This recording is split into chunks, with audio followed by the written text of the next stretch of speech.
Halleloia. Miaraba antsika rehetra amin'ny anara-maherin' Jesosy Kristy tonga soa amin'izao andro maraina ny 5 volana May 2024 izao. Ity volana ity moa dia volan'ny fahendrena. Zay moa no lohahevitra hodiniantsika ary androany lohateny izay hodiniantsika androany dia ny hoe Kristy fahendrena tonga nofo.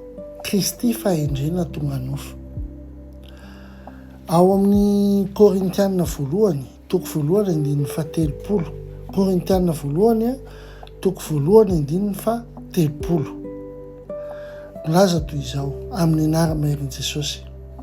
Fa avy aminy no nanaovana anareo ho an'i Kristy Jesosy, izay nataon'Andriamanitra fahendrena sy fahamarinana sy fahamasinana ary fanavotana ho antsika. Amen. Androany ary mikatsaka fahendrena ve ianao? Misy tarehy io, misy anarany io, ary ny anarany dia atao hoe Jesosy Kristy. Amen. Kristy ny fahendren'Andriamanitra tonga nofo. Vao maika ianao mahalala azy, vao maika ianao mitombo fahendrena. Amen. Tsy mila fianarana be na seminera be dia be ny hatakarana an'izany. Fatary fotsiny Kristy dia rotsaka eo amin'ny fiainanao ny fahendrena. Amen.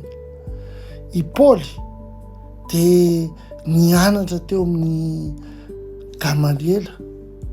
Tamin'izany fotoana izany dia anisan'ny avaram-pianarana mihitsy Paoly.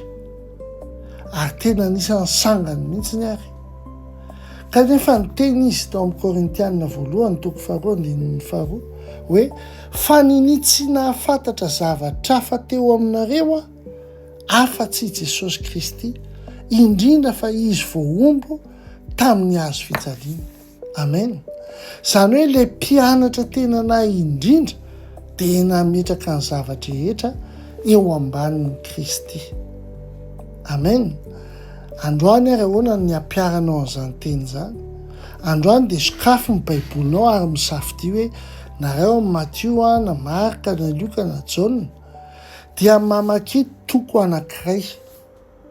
Soratiny zavatra iray izay mahaliana anao momba ny Jesosy Kristy.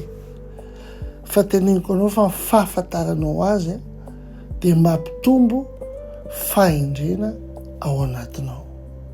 Amen. Tahin'Andriamanitra indrina ny ianao hoe izay manaraka somino an'izao live izao. Hivavaka tsika. Jesosy Kristy malalo, ianao ny fahendreko. Tiako fantatra mihoatra ianao isan'andro anandro.